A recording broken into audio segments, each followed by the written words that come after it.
একদিন ইব্রাহিমের আদম সফরে রওনা হয়ে যাবে।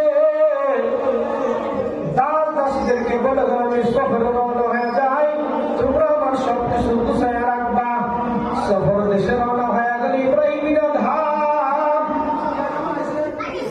ওই দাসী বাদীরা আবার আসার সময় চলে আসছে। তিনি চলে আসবেন আবার রাজ দরবারে। এবার ইব্রাহিম বিন আদম রাজ দরবারে আসবেন বিরায়। দাসীবাদীরা তার বিছানা পত্রগুলো সুন্দর করে গুছায় রাখতেছিলেন। এবার দাসী যখন বিছানাটা সুন্দর করে যখন পরিপাটি করতেছে, ওই দাসী চিন্তা করে কতদিন যাব এই বাদশাহ তো নরম মঙ্গল বিছানায় ঘুমায়, কত আরামে জানি ঘুমায়। আমি তো সবসময় বিছানাটা করে দিই, আরাম পাই না। যেহেতু বাদশাহ সফরে গেছে, আসতে একটু লেট হবে, তো আমি একটু আরাম করে দেখি, একটু শুয়া দেখি। ওই দাসী মকমল বিছানার ভিতরে শোয়ার সঙ্গে সঙ্গে ঘুম চলে আসছে। ইতিমধ্যেই বাদশাহ ইব্রাহিম বিন আদহাম চলে আসছে।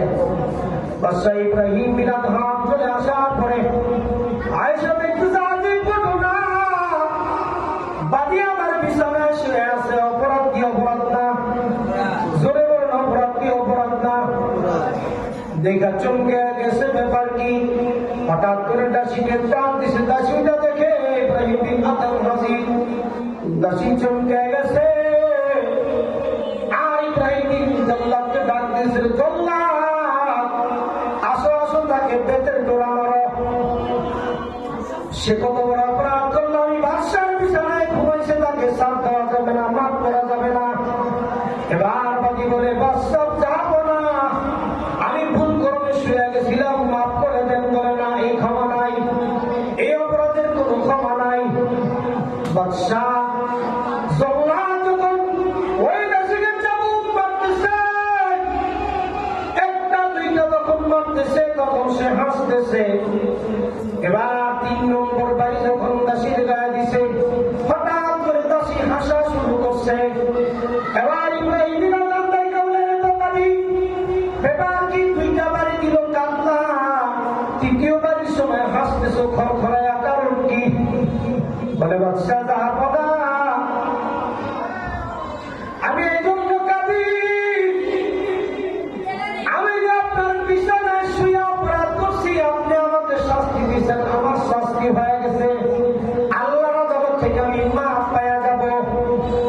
কিন্তু আমার যখন আপনার পক্ষ থেকে তো আমি হাজিয়া তোমরা খাইয়া জীবিকা নির্বাহ করি, এই জন্য আপনার প্রতি আমার দয়া মায়ার কারণে আমি কাঁদতেছি।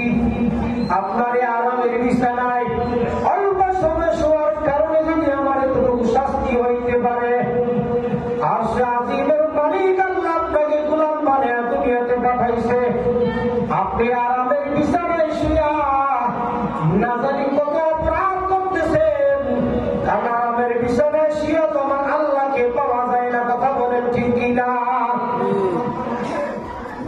এই জন্য আমি কাঁদতেছি, না জানি আপনার জন্য কত শাস্তি আল্লাহর পক্ষ থেকে আছে। হঠাৎ করে কতদিন কথা শুনে বড় চমকে গেছে, ব্যাপার কি? বড় কঠিন কথা। এই কঠিন ভাবতে ভাবতে তিনি রাজ দরবারে যায়া কাজ করতেছে। গভীর রাত হয়ে গেছে। ওই গভীর রাত্রের ভিতরে হঠাৎ করে দেখতেছে বাদশাহ ছাদের উপরে ঠক ঠক আওয়াজ। এই ব্যাপার কে? মন্ত্রীর দল আসো, বাদীরা দেখো ছাদে কে গভীর রাত্রে ঠক ঠক করে কোথা থেকে সে আসলো। এবার উজির নাজিরেরা ছাদে যা দেখে কোনো লোক নাই, যাবো না বাদশার দিকে, কোনো লোক তো নাই। বাদশা এবার আবার কাজে মনোযোগ দেয়। আবার ডাক করে ঠক ঠক আওয়াজ, আবার পাঠায় দেয়, আবার কেউ নাই, আবার ঠক ঠক আওয়াজ। এবার বাদশা বিরক্ত হইয়া নিজেই উপরে চলে গেছে, দেখে কেউ নাই। হঠাৎ করে গায়েব থেকে আওয়াজ ভেসে আসতেছে, হে ইব্রাহিম বিন আদম, হে ইব্রাহিম বিন আদম,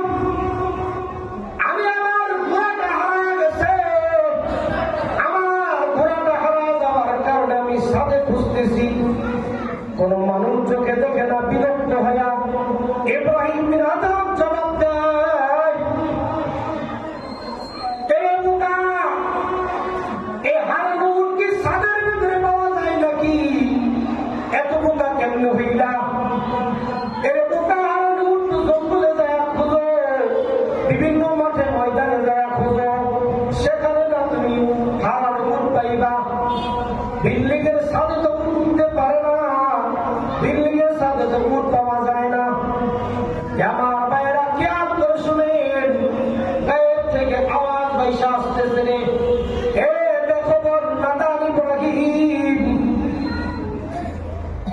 তোমার আমার ঘোড়া হারা যাওয়ার কারণে সাদের উপরে আমার ঘোড়া খোঁজা যদি বেয়াদবি হয়, আমার ঘোড়া খোঁজা যদি এরকম ভাবে আমার বেয়াকুফি হয়ে যায়, তাহলে মনে রাখো তুমি যে রাজ দরবারে রাজ সিংহাসন হইয়া তুমি কি আমার আল্লাহকে পাইবা?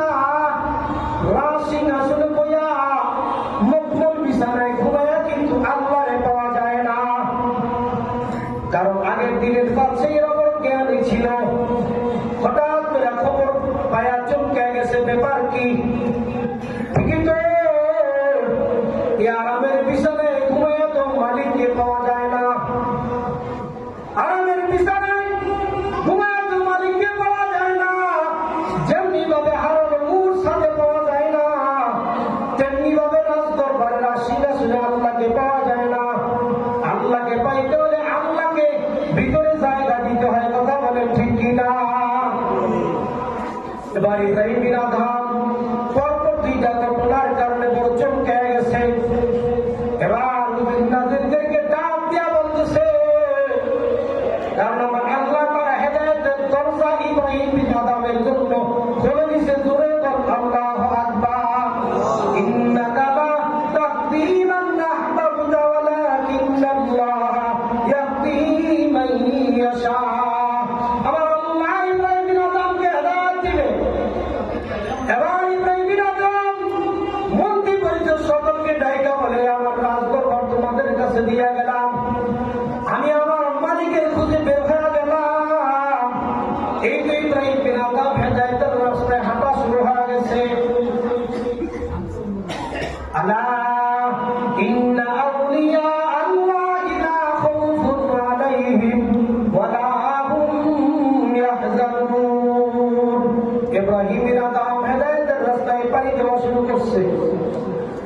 আর মন্ত্রী পরিষদকে বুঝাইয়া দিয়া বলে, আমি আর এই রাজদরবারে ফিরে আসবো না, আমি আমার মালিকের খুঁজে বের হয়ে গেলাম।